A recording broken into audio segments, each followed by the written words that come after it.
तो hey guys, welcome back to my channel. और आज मैं आप लोगों के लिए लेके आया हूँ the 2024 edition KTM R390 moto GP एंड साथ में दिस इज़ अपडेटेड, ये देख रहे हो E20 एडिशन।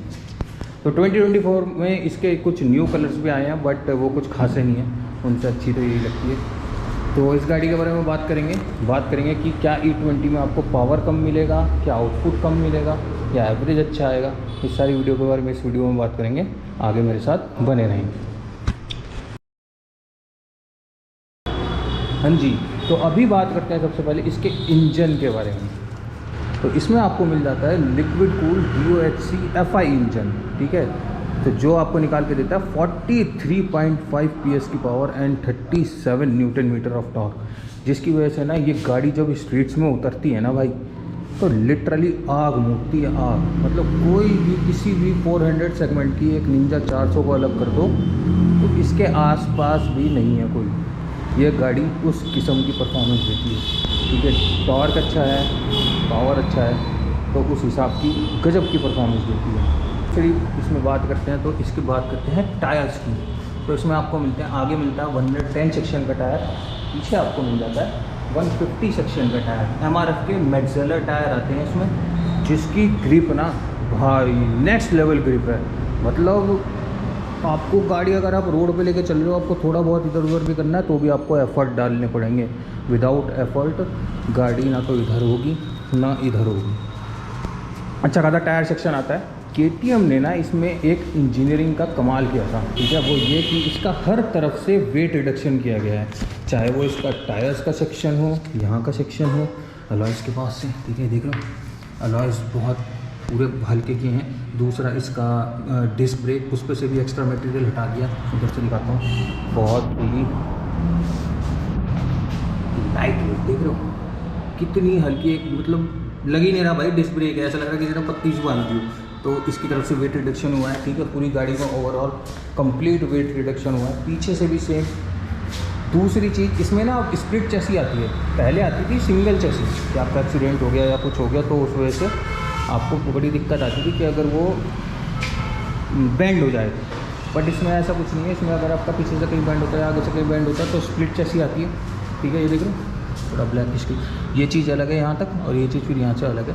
तो एक्सीडेंटल का भी क्राइटेरिया वो भी इसने ख़त्म कर दिया। एक और सेफ्टी फीचर बताता हूँ, ये जो इसकी नंबर प्लेट यहाँ दी गई है ना, ये एक बहुत तगड़ा सेफ्टी फीचर है इसका। आगे से कोई भी गाड़ी अगर पहले हिट होती है ना, तो वो इम्पैक्ट लेती है इस पर, इसकी वजह से ना आपका बहुत सारा नुकसान होने से बच जाता है। माइलेज जो इसका निकल के आता है ना, वो वैसे तो कंपनी क्लेम करती है 29, फिलहाल के लिए 25 बोलती है वैसे तो। बट मैंने अभी एवरेज टेस्ट किया था इसका, तो बहुत तेज़ चलाई थी, कोई बहुत हल्की नहीं चलाई थी। बट 29 का माइलेज मुझे आ गया था। तो माइलेज भी इसका भाई ठीक ठाक है। अगर तमीज़ से चलाओगे और वहीं तमीज़ से ऊपर उतरोगे तो माइलेज तो ड्रॉप देखो होगा, ठीक है। बाकी इसकी बात करूँ तो इसका जो वेट है ना राइट नाउ, अभी का जो वेट है वो 172 kg है, ठीक है।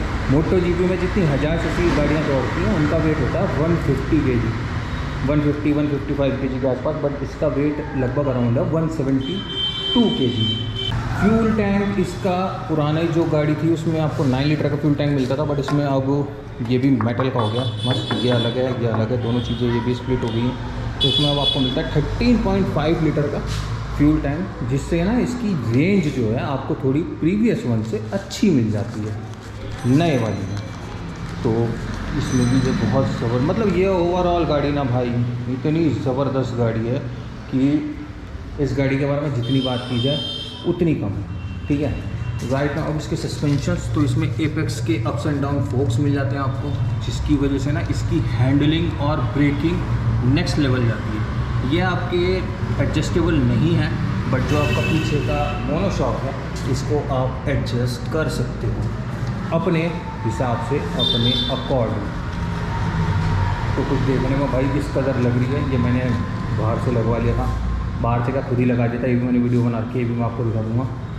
तो ओवरऑल गजब लगती है भाई। बहुत लोग क्रिटिसाइज़ करते हैं आगे से ऐसी है वैसी है, भाई अब तो यही अच्छी है, बहुत बेहतरीन लगती है। तो बात करते हैं इसके स्पीडोमीटर के बारे में। सबको पता है कि भाई इसमें हुआ है अपडेट स्पीडोमीटर में।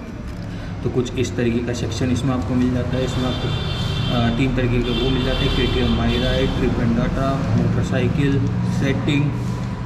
ट्रिप एंड डाटा में आपका नॉर्मल है कि ट्रिप 1 ट्रिप 2 जनरल इन्फो, और ये वार्निंग के लिए है कि आपकी गाड़ी में कोई अभी साइड स्टैंड लगा हुआ है तो साइड स्टैंड की वार्निंग आ रखी है। ये अपनी ट्रिप्स हैं। इसमें आपकी जनरल इन्फो आ जाती है कि डेट, ऑडो, बैटरी, सब वोल्टेज। इसके बाद मोटरसाइकिल में जाओ तो मोटरसाइकिल ये आपका ट्रैक्शन कंट्रोल, जिसे आप अपने हिसाब से ऑन ऑफ कर सकते हो।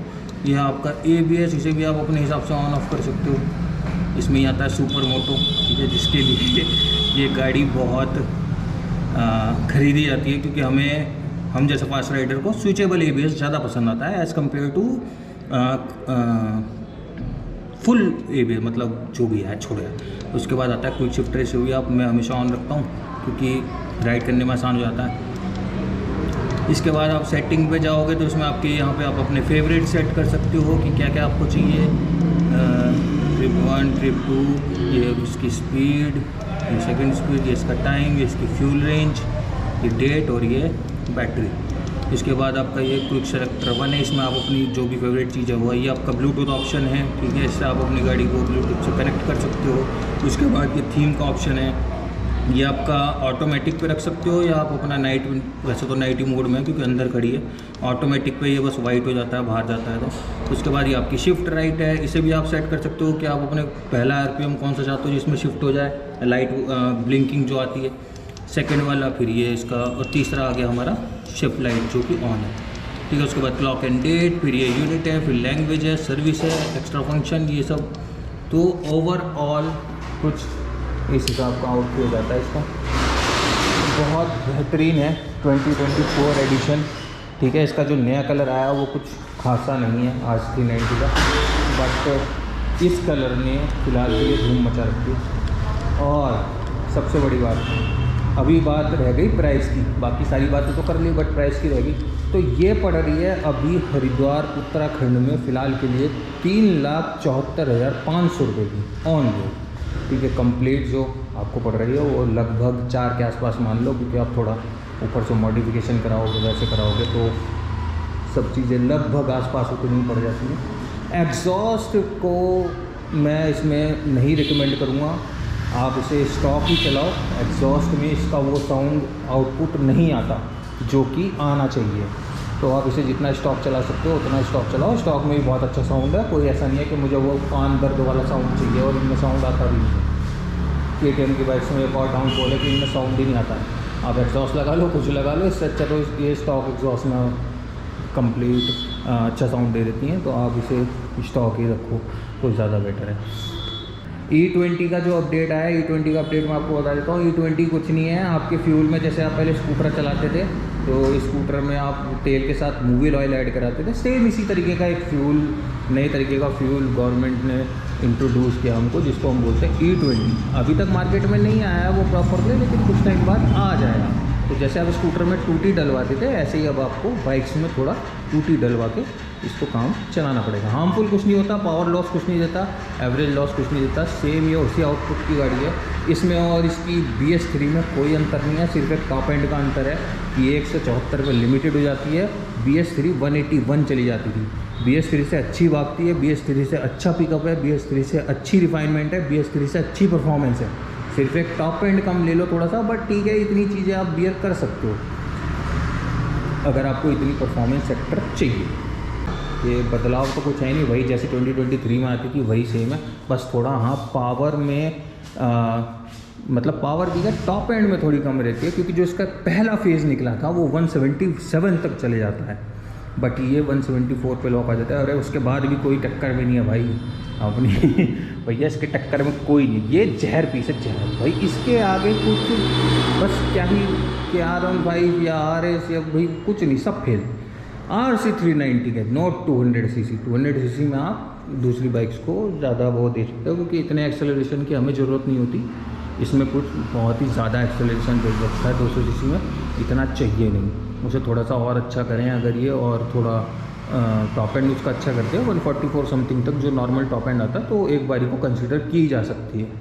बट मैंने फिर ये कंसीडर कर ली, तो मुझे कोई अब दिक्कत ही नहीं, ना पावर में ना उसमें कोई बगल में खड़ा हो ही नहीं पाता है, चाहे कोई नई ड्यूक ले आए चाहे कोई कुछ ले आए। तो भैया अपना तो बेहतरीन है, मस्त है मामला। आप लोग अगर इस चीज़ को कंसीडर करने की सोच रहे हो और आप लोग इस गाड़ी को लेने की सोच रहे हो, तो एक चीज़ का और ध्यान रखना कि ये गाड़ी निब्बों के लिए बिल्कुल नहीं है, ठीक है। तो निब्बे तो स्पेशली दूर रहे, निब्बे मतलब नूब निब्बे जो भी कहना चाहते हो कह सकते हो। अगर आपको अच्छा खासा राइडिंग एक्सपीरियंस है 10 to 12 ईयर्स का, तो आप इस गाड़ी को लो। अदरवाइज़ इस गाड़ी को लेने की आपको कोई ज़रूरत नहीं है। आप कोई लोअर परफॉर्मेंस सेक्टर की गाड़ी ले लो, वो ज़्यादा आपको सेफ भी रखेगी और आपको राइड करने में भी मज़ा आएगा। इन गाड़ियों को लेने के बाद एक डिसएडवांटेज ये होता है कि अगर आपका उतना राइडिंग एक्सपीरियंस नहीं है, आपके पास उतना अग्रेशन नहीं है, आपके पास उतना माइंडसेट नहीं है, तो आप डेफिनेटली फॉल गिरोगे और आप चोट खुद को भी दोगे और इसको भी दोगे, और एक बारी को आप खुद की चोट झेल लोगे, बट इसकी चोट नहीं झेलेगी। ये बात और ध्यान रखना। इसके पार्ट्स बहुत एक्सपेंसिव है, बहुत। और इसकी एक और बहुत बुरी बात है, वो भी मैं मेंशन कर देता हूँ, कि इसके पार्ट्स बाहर नहीं मिलते। किसी गलतफहमी में मत रहना कि मैं बाहर जाऊँगा कंपनी में मुझे ये चीज़ 500 की पड़ रही है तो बाहर मुझे 300 की मिल जाएगी। बाहर मिलेंगे ही नहीं पार्ट सिर्फ एजेंसी में मिलेंगे इसके। इसका एक और ये बहुत ही मतलब मुझे बकवास चीज़ लगती है KTM की, क्या यार। और कंपनी वाले आपको पता ही है धांधलेबाजी करते हैं, 2100 के पैड मुझे 2700 के पकड़ाए हैं उसमें। तो ये थोड़ा एक डाउनफॉल है इसका। बाकी इस गाड़ी में और कोई डाउनफॉल नहीं है। आप इसका परफॉर्मेंस ले लो, इसका सेक्टर ले लो, कुछ भी, वो एवरीथिंग वो। तो कुछ इस तरीके का इंटरफेस है 2024 सेक्शन का। आई होप कि भाई मेरा फर्स्ट टाइम है तो थोड़ा बहुत ऊपर नीचे हो गया हो तो मुझे माफ़ करना।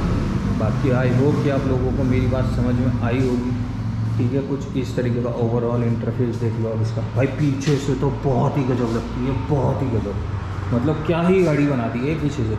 आगे से देखो थोड़ा सा लगता है कि भाई ठीक है, वो पुराना सेक्शन होता तो ज़्यादा अच्छा होता, बट भाई ये इकलौती गाड़ी ऐसी बची है जो आज के टाइम पे जो डुअल हेडलाइट सेटअप दे रही है, सब सिंगल हेडलाइट पे स्विच हो गई है। तो ये सोचना कि आगे से ऐसी है वैसी है, भाई बहुत गजब की लगती है। फ़ोटोज़ में तो कुछ थी ही नहीं है, फ़ोटोज़ में और इसमें तो ज़मीन आसमान का अंतर है, ठीक है। ये उस क्या बोलते हैं उसे, फेक आईडी की तरह है जो फ़ोटो लगा रखी है वो तो उल्टा होता है कि कैटरीना कैफ की फ़ोटो लगा रहे हो और निकल रहे हो सड़ा हुआ टमाटर, बट इसमें उल्टा है कि फ़ोटो में सड़ा हुआ टमाटर लग रहा था और सामने आया तो किसी कोहिनूर हीरे से कम नहीं है। तो बहुत सेक्सी गाड़ी है, आप चाहो तो ले सकते हो। बाकी मैंने आपको बता दिया कि किसको लेनी है किस को नहीं लेनी है अपनी। और दूसरी चीज़, एक और चीज़ मैं आप लोगों को इस वीडियो में बता देता हूँ, गाड़ी अपनी पसंद की मत लो कभी भी, ठीक है। गाड़ी आपको पसंद है, ठीक है, आपको अच्छी लगती है, आप ले सकते हो, ऐसा भी नहीं है कि आपको नहीं लेनी है, बट आपको बहुत एक्सपीरियंस चाहिए उसके बाद ऐसी गाड़ियों को चलाने के लिए। तो गाड़ी वो लो जो आपकी स्ट्रीट्स के अकॉर्डिंग कंपैटिबल बैठे। आपकी स्ट्रीट्स अगर इस हिसाब की हैं कि आप 80, 100, 110 चल सकते हो तो नो डाउट आप जाके ख़रीद लो उसको। लेकिन आपकी स्ट्रीट्स अगर ऐसी हैं कि जो 40, 45, 50, 60, ज़्यादा से ज़्यादा 70 भीड़ भाड़ वाला इलाका है, तो भाई मैं आपको ये चीज़ रिकमेंड नहीं करूँगा। ना तो आपको ये गाड़ी एवरेज देगी, ना फन देगी, ना ही आपको वो समझ में आएगी। भाई आप बोलोगे कि बस मैंने ले ली, ना तो ये चलती एवरेज देती, ना कुछ देती, हीट इतनी होती है, बस आप फिर इसी चीज़ में फंस के रह जाओगे। तो गाड़ी वो लो जो आपकी स्ट्रीट्स को बेटर से चल सके, वहाँ समझ सके, ना कि ये कि भाई मुझे तो ये पसंद है मैं तो ये उठाऊँगा। इस चीज़ का भी आप लोग अच्छे ध्यान रखना। तो बाकी और ऐसी वीडियोस के लिए ज़्यादा लंबी खींचता नहीं हूँ क्योंकि बहुत लंबी खींच गई है। तो और ऐसी वीडियोस के लिए अपने भाई के चैनल को सब्सक्राइब करें, लाइक करें। बाकी आपको बताइए, यू नो द ड्रिल, ठीक है। बाकी मिलते हैं बाद में।